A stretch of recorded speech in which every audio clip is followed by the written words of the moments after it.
ඔයාලව ගොඩක් ආදරයෙන් පිළිගන්නවා අත්තම්මයි මමයි YouTube channel එකට.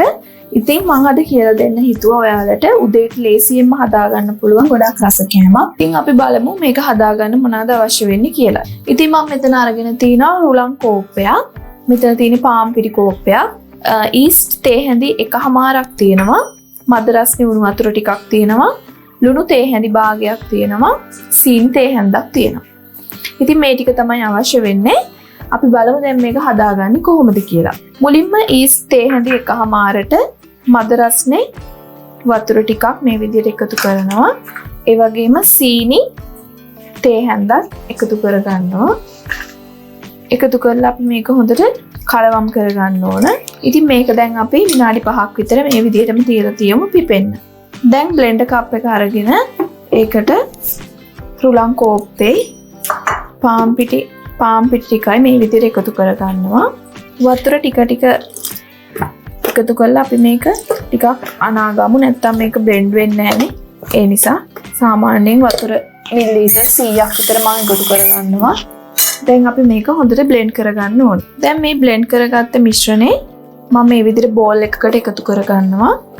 ඉතින් දැන් ඊස්ට් එක මේ විදිහට හොඳට ඇක්ටිව් වෙගෙන ඇවිල්ලා තියෙනවා. මම දැන් ඊස්ට් ටිකක් මේකට එකතු කරගන්නවා. එකතු කරලා හොඳට මේක කවලම් කරගමු. ඒ වගේම ලුණු තේ හැඳි භාගෙත් මම මේකට දැන් එකතු කරගන්නවා.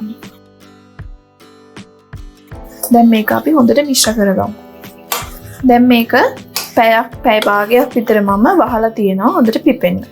ඉතින් මේ තියෙන්නේ පැය භාගයකට පස්සේ දැන් අපේ පිටි මිශ්‍රණය හොඳට පිපිලා තියෙන්නේ. ඉතින් මේ වෙලාවේදී ලුණු රස බලන්න. දැන් මම තව වතුර මේස හැන්දක් විතර එකතු කරගත්තා මේකට.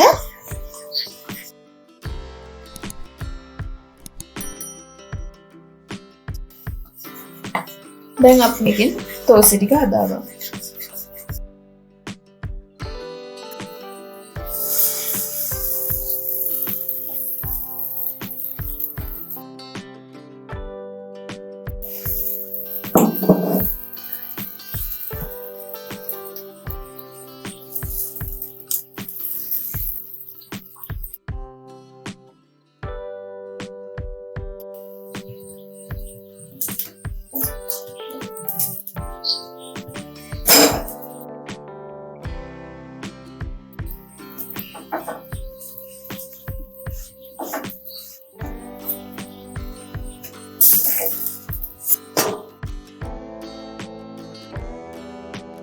ඉතින් මේක හරිම රසයි.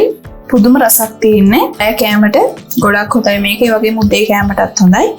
මේ වගේ රසවත් කෑමකින් මම ඉක්මනටම ඔයාලගේ ගෙදරට එන්න. අනිවාර්යයෙන්ම මේක හදලා කමෙන්ට් එකක් දාන්න. අත්තම්මයි මමයි YouTube channel එක subscribe කරන්න. එහෙනම් ඉක්මනට මෙන්නම් ආයෙත් දවසක. ඔයාලට සුබ දවසක්.